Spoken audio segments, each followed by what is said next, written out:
Hello everyone, welcome to our YouTube channel Shiksha Alliance. Today we are going to start our daily current affairs session in which we will cover important news from several newspaper, PIB and various government sources. So let's begin our session. Our first topic is changes in IBC. तो जो changes किया गया है insolvency and bankruptcy code में इसको हम जानेंगे. The Insolvency and Bankruptcy Board of India has amended the Insolvency and Bankruptcy Code with the aim to hasten the changes and maximize recovery.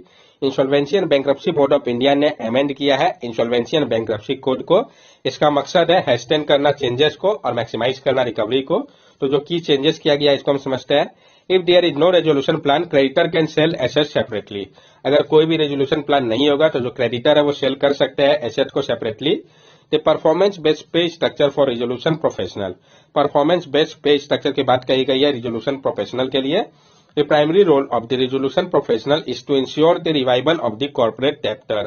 जो प्राइमरी रोल है resolution professional का कि वो ensure करे रिवाइवल को कॉर्पोरेट डेप्टर का. IPC insolvency and bankruptcy code के बारे में हम जान ले. It was introduced in 2016 to tackle bad loan and solve insolvency.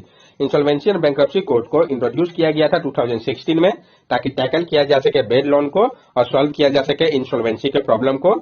In accounting, insolvency is the state of being unable to pay the debt of a person or company at maturity. Those in a state of insolvency are said to be insolvent. Accounting के term में insolvency जो है वो एक state है जिसमें enable हो जाता है वो पे कर पाना डेप्ट को कोई भी पर्सन या कंपनी मैच्योरिटी के बाद. वो वैसा स्टेट होता है इंसॉल्वेंसी का और जो वो होते हैं उनको इंसॉल्वेंट कहा जाता है. Insolvency and bankruptcy code amendment bill 2021. Insolvency and bankruptcy code amendment bill जो है 2021 का. It propose the pre package insolvency resolution process also called pre pack as an insolvency resolution mechanism for micro small and medium enterprises. और ये propose करता है pre package insolvency resolution process को जिसको कि हम प्री पैक भी कहते हैं शॉर्टली. ये एक इंसॉल्वेंसी रिजोल्यूशन मैकेनिज्म होता है माइक्रो स्मॉल और मीडियम इंटरप्राइजेस के लिए. नेक्स्ट टॉपिक है हमारा एमबीईडी मैकेनिज्म. तो हम जानेंगे market based economic dispatch mechanism के बारे में. In order to move towards a one nation, one grid, one frequency, one price framework, the Ministry of Power has proposed a centralized power model using market-based economic dispatch mechanism. आगे बढ़ते हुए one nation, one grid, one frequency, one price framework की ओर ministry of power ने propose किया एक centralise power model को उपयोग करते हुए market based economic dispatch mechanism MBED mechanism का. Under MBED, the entire annual electricity consumption will be operated using a central market operator.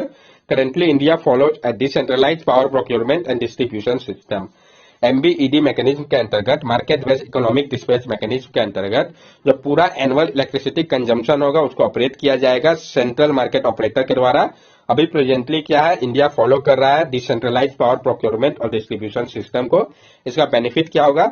It will help in reducing power purchase cost, provide more flexibility and promotion of renewable energy. ये मदद करेगा कम करने में power purchase cost को, provide करेगा और ज्यादा flexibility को और प्रमोट करेगा रिन्यूएबल एनर्जी को. प्रॉब्लम क्या है फिर? But it may lead to loss of autonomy of state. Power is a concurrent subject and the responsibility for distribution and supply of power to rural and urban area consumer rests with the state. लेकिन ये जो है autonomy जो है state का वो कम हो जाएगा. इसके कारण पावर कॉन्करेंट सब्जेक्ट है यानी दोनों का रिस्पॉन्सिबिलिटी है और जो रिस्पॉन्सिबिलिटी होगा डिस्ट्रीब्यूशन और सप्लाई ऑफ पावर का रूरल और अर्बन एरिया कंज्यूमर पे जो कि अभी स्टेट के पास वो खत्म हो जाएगा. ऐसा करने से it may make the discom entirely dependent on the centralise mechanism. और ये जो है डिस्कॉम को पूरी तरीके से डिपेंडेंट बना देगा सेंट्रलाइज मैकेनिज्म के ऊपर. बैकग्राउंड है उसको हम समझते हैं ऐसा क्यों करना पड़ रहा है. Increasing losses of discom. हम लोगों ने देखा है जो लॉसेस है डिस्कॉम को कितना ज्यादा बढ़ा है. अभी हाल ही में एक स्टडी के अनुसार आरबीआई के जो बेल आउट था डिस्कॉम का 18 लार्ज स्टेट के लिए वो बर्तन आपका इक्विवेलेंट है 2.3% जीएसडीपी का स्टेट का. तब सोच सकते हुए कितना ह्यूज बर्तन हो गया. इस कारण ये कहा जा रहा है ताकि जो ये प्रॉब्लम है उसको सॉर्ट आउट किया जा सके. नेक्स्ट टॉपिक है हमारा पीएम प्रणाम स्कीम. तो हम जानेंगे पीएम प्रणाम स्कीम के बारे में. PM PRANAM promotion of alternative nutrients for agriculture management योजना has been plan to reduce the use of chemical fertiliser by incentivising state. जो पीएम प्रणाम जो है आपका promotion of alternate nutrients for agriculture management योजना इसको प्लान किया गया ताकि कम किया जा सके जो उपयोग हो रहा है केमिकल फर्टिलाइजर का इंसेंटिवाइज करके स्टेट को. फीचर क्या है इस स्कीम का? No separate budget. कोई भी सेपरेट बजट की बात नहीं कही गई है इसमें. Scheme will not have a separate budget and will be financed by the saving of existing fertilizer subsidy under scheme run by department of fertiliser. ये जो स्कीम है इसके लिए कोई भी सेपरेट बजट नहीं तैयार किया गया है, इसको फाइनेंस किया जाएगा जो सेविंग होगा एग्जिस्टिंग फर्टिलाइजर सब्सिडी का, उसी से ये जो स्कीम है इसको रन किया जाएगा डिपार्टमेंट ऑफ फर्टिलाइजर के द्वारा। 50% subsidy saving will be passed on an grant to the state that save the money. 50% subsidy saving जो है सॉरी उसको पास किया जाएगा ग्रांट के तौर पे स्टेट को जो सेव कर रहे हैं मनी को। 70% of the grant provided under the scheme can be used for asset creation, adoption of alternative fertilizer at the village, block and district level। 20% जो ग्रांट होगा वो दिया जाएगा इस स्कीम के अंतर्गत यूज करने के लिए, एसेट क्रिएशन के लिए, जो अडॉप्ट करेंगे अल्टरनेटिव फर्टिलाइजर का विलेज, ब्लॉक और डिस्ट्रिक्ट लेवल पे। 30% grant money can be use for intensivising farmer, panchayat, FPO and self-help group that are involved in the reduction of fertilizer use and awareness generation। और 30% grant money जो है उसका उपयोग होगा incentivise करने के लिए फार्मर को, पंचायत को, FPO को और सेल्फ हेल्प ग्रुप को जो कि इन्वॉल्व होंगे रिड्यूस करने के लिए फर्टिलाइजर के उपयोग को और अवेयरनेस जनरेट करने में जिनका इन्वॉल्वमेंट होगा उनको 30% ग्रांट मनी दिया जाएगा। Data available on fertiliser ministry dashboard IFMS integrated fertiliser management system will be use for this purpose. जो डाटा अवेलेबल होगा फर्टिलाइजर मिनिस्ट्री के डैशबोर्ड पे IFMS integrated fertiliser management system पे, उसका उपयोग किया जाएगा इस पर्पज के लिए। Status of fertiliser use and subsidy, क्या स्टेटस है जो फर्टिलाइजर का उपयोग हो रहा है, जो सब्सिडी उसके लिए दिया जा रहा है। The total requirement of 4 fertiliser urea, DAP, di ammonium phosphate MOP, muriate of phosphate NKPH, nitrogen, phosphorus and potassium increase by 21% between 2017-18 to 2021-22।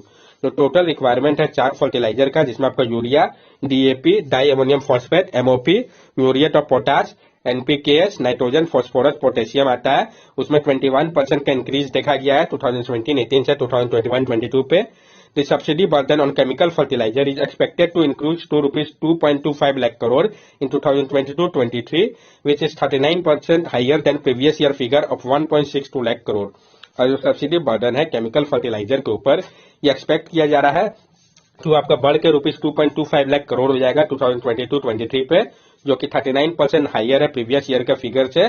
Previous year आपका जो था वो 1.62 लाख करोड़ था। The Kharif season June to October account for nearly half the year production of food grain, 1/3 of pulses and approximately 2/3 of oilseed। A sizable amount of fertilizer is required for this season। और जो kharif season है आपका जून से अक्टूबर का, उसमें nearly half जो year का प्रोडक्शन है फूड ग्रेन का हो जाता है, 1/3 पल्सेस का और अप्रोक्सीमेटली 2/3 ऑयलसीड का, जो कि एक साइजेबल अमाउंट है फर्टिलाइजर का जो कि आवश्यक है इस सीजन के लिए। नेक्स्ट टॉपिक है हमारा significance of India's ban on broken rice export. क्या सिग्निफिकेंस है जो इंडिया ने बैन किया है ब्रोकन राइस के एक्सपोर्ट को, इसका तो हम जानेंगे इसके बारे में। पहले भी इस टॉपिक को हम लोगों ने कंसीडर कर रखा है। India has banned the export of broken rice and imposed a 20% duty on export of various grade of rice except basmati। India ने बैन कर दिया है जो एक्सपोर्ट है ब्रोकन राइस का और 20% का ड्यूटी लगा दिया है एक्सपोर्ट के ऊपर वेरियस ग्रेड ऑफ राइस पे, बासमती को छोड़ के। रीजन क्या है बैन के पीछे? There has been a lower rice production this year due to deficient rainfall in some area. जो राइस का प्रोडक्शन है इस साल वो लोअर हुआ है डिफिशिएंट रेनफॉल के कारण कुछ एरिया पे, इस कारण इस स्टेप को लिया गया है। हाई फूड इन्फ्लेशन काफी हाई हो चुका है। For use in ethanol blending, ethanol blending में इसके उपयोग के लिए in 2018-19 ethanol supply year the government allot the FCI to sell surplus rice to ethanol plants for fuel production. 2018-19 में जो कि इथेनॉल सप्लाई ईयर था उस समय गवर्नमेंट ने अलाउ कर दिया था FCI को कि वो सेल करे सरप्लस राइस को इथेनॉल प्लांट्स के पास फ्यूल प्रोडक्शन के लिए। Broken rice is also use as poultry feed. अब ब्रोकन राइस का उपयोग किया जाता है पोल्ट्री फीड के तौर पर भी, इसके बारे में हम जान ले। तो इंडिया जो है वर्ल्ड का लार्जेस्ट एक्सपोर्टर है राइस का। इंडिया अकाउंट करता है 41% टोटल राइस एक्सपोर्ट का वर्ल्ड का 2021 में, जो कि लार्जेस्ट है। Next 4 exporter Thailand, Vietnam, Pakistan और यूनाइटेड स्टेट्स का अगर आप मिला देंगे तो भी उससे अधिक इंडिया एक्सपोर्ट करता है। अगर हम डिसेंडिंग ऑर्डर की बात करें, चाइना, सेंगल, वियतनाम, डिजबूटी और इंडोनेशिया जो है ये बिगेस्ट इम्पोर्टर है चाइना के ब्रोकन राइस के। जो चाइना का जो ब्रोकन राइस है वो सबसे ज्यादा इम्पोर्ट कौन करता है? तो चाइना, फिर शंघाई, फिर वियतनाम, फिर डिजबूटी, फिर इंडोनेशिया। ये सारे कंट्री जो है उन सब पे प्रभाव पड़ेगा इस बैन का। Previously in May India ban the export of wheat, और इसके पहले मई पे भारत ने बैन कर दिया था व्हीट के एक्सपोर्ट को भी। ये आप देख सकते हैं जो राइस आपका प्रोड्यूसिंग कंट्रीज है वर्ल्ड का, जो टॉप 10 राइस प्रोड्यूसिंग कंट्री है तो कौन कौन सा है? तो आपका इंडिया है, चाइना है, पाकिस्तान है, बांग्लादेश है, म्यांमार है, थाईलैंड है, इंडोनेशिया है, वियतनाम है, फिलीपींस है राइस की अगर हम बात करें तो राइस के लिए टेम्परेचर आपको 22 से 32 डिग्री सेल्सियस चाहिए, हाई ह्यूमिडिटी होना चाहिए, रेनफॉल 150 से 300 सेंटीमीटर होना चाहिए, सॉइल टाइप डीप क्लेई और loamy soil. Top rice producing state कौन कौन सा है, तो वेस्ट बंगाल, पंजाब, उत्तर प्रदेश, आंध्र प्रदेश, बिहार। ये जिस सीक्वेंस में वो सीक्वेंस आपको याद होना चाहिए। और औस, अमन और बोरो जो है स्टेट जैसे कि असम, वेस्ट बंगाल और उड़ीसा में ये 3 क्रॉप है पैडी का जो कि ग्रो किया जाता है इस साल में। अब नेक्स्ट टॉपिक है हमारा लिवलीनेस ऑफ फिंगरप्रिंट। तो हम जानेंगे लाइवलीनेस ऑफ फिंगरप्रिंट के बारे में। UIDAI has introduced a new security layer for the Aadhaar-enabled payment system to prevent the use of fake fingerprint or fraudulently withdraw money. UIDAI ने introduce किया एक नया सिक्योरिटी लेयर को आधार इनेबल पेमेंट सिस्टम के लिए, ताकि रोका जा सके जो उपयोग हो रहा था फेक फिंगरप्रिंट का फ्रॉडलेंट करने के तौर पर विड्रॉ करने के लिए मनी को। Liveness detection in biometric is the ability of a system to detect if a fingerprint or face or other biometric is real from a live person present at the point of capture or fake from a spoof artifact or lifeless body part। तो liveness detection है biometric का, ये ability है system का कि वो detect करेगा कि क्या जो फिंगरप्रिंट वो फेस है या कोई और बायोमेट्रिक वो रियल है, लाइव पर्सन का वो प्रेजेंट है पॉइंट ऑफ कैप्चर के दौरान, या फेक है, स्पूफ आर्टिफैक्ट या लाइफलेस बॉडी पार्ट का तो नहीं है। AEPS national payment corporation of India bank led model ये अलो करता है online interoperable financial inclusion transaction को POS, माइक्रो ATM पे बिजनेस कॉरेस्पोंडेंट के द्वारा किसी भी बैंक के लिए आधार ऑथेंटिकेशन के माध्यम से। AEPS जो है वो अलो करता है 6 टाइप ऑफ ट्रांजैक्शन को। कौन कौन सा, cash deposit, cash withdrawal, balance inquiry, mini statement, Aadhaar to Aadhaar fund transfer, authentication और भीम आधार पे को जो इकलौता इनपुट है जिसकी आवश्यकता होती है कस्टमर को ट्रांजैक्शन करने के लिए। बैंक नेम और आधार नंबर का फिंगरप्रिंट कैप्चर किया जाता है इनरोलमेंट के दौरान। सॉरी, ये आप देख सकते हैं फिंगरप्रिंट लाइवनेस डिटेक्शन हार्डवेयर और सॉफ्टवेयर। हार्डवेयर में क्या, blood pressure, skin distortion, visual base. Software में image quality base, skin deformation base, fusion base और पर्स्पिरेशन बेस। नेक्स्ट टॉपिक है हमारा छत्तीसगढ़ इनिशिएटिव फॉर AWC। तो जो छत्तीसगढ़ का इनिशिएटिव है AWC के लिए, इसके बारे में हम जानेंगे। तो आंगनबाड़ी सेंटर पे जो बारी प्रोजेक्ट है ये एक इनोवेटिव वेलफेयर स्कीम है जो प्रमोट कर रहा है ऑर्गेनिक बैकयार्ड फार्मिंग को सेंटर की तरफ से। तो किसका, छत्तीसगढ़ का ये है बारी प्रोजेक्ट। वेजिटेबल और फ्रूट को ग्रो किया जा रहा है बारी फील्ड पे और इसको कंज्यूम किया जाता है सेंटर के द्वारा। Milk obtain from the Gauthan was provided to the children free of cost. This will provide useful in eradicating malnutrition among children. और जो मिल्क को ऑब्टेन किया जाता है गौशाला से, इसको प्रोवाइड किया जाता है चिल्ड्रन को फ्री ऑफ कॉस्ट। ये यूजफुल है इरेडिकेट करने के लिए माल न्यूट्रिशन को चिल्ड्रन में। It will improve facility in the field of early childhood care and education. इससे क्या होगा, ये इम्प्रूव करेगा जो early childhood care and education है उसको। और साथ साथ कर्नाटक गवर्नमेंट जो है वो फॉलो कर रहा है छत्तीसगढ़ मॉडल को चाइल्ड केयर के लिए, ताकि अर्ली चाइल्डहुड केयर और एजुकेशन में इंप्रूवमेंट लाया जा सके। नेक्स्ट टॉपिक है हमारा स्केल ऐप। तो हम जानेंगे स्केल ऐप के बारे में। Scale Skill Certification Assessment for Leader Employee app has been launched, which provide a one-stop solution for the skilling, learning, assessment and employment need of the leader industry। जो scale है आपका skill certification assessment for leader employ app, इसको launch किया गया है ताकि ये provide करे एक वन स्टॉप सॉल्यूशन स्किल करने के लिए, लर्न करने के लिए, असेस करने के लिए और एम्प्लॉयमेंट नीड को लेडर इंडस्ट्री का।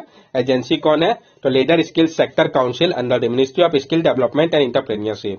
यानी जो लेडर स्किल सेक्टर काउंसिल है ministry of skill development and entrepreneurship के अंतर्गत वो इसके लिए इन्वॉल्व है।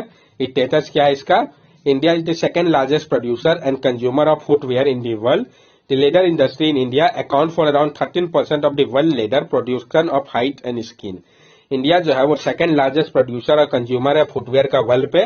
जो लेदर इंडस्ट्री है भारत का वो अकाउंट करता है अराउंड 13% वर्ल्ड के लेदर प्रोडक्शन, हाइड और स्किन का। That's all for daily current affair session. अगर आपको हमारी वीडियो अच्छी लगी हो तो हमारे चैनल सब्सक्राइब करें, हमारी वीडियो को लाइक करें और ज्यादा से ज्यादा शेयर करें। These are our social media link. From here also you can stay connected with us and give us your valuable feedback. Thank you and have a nice day.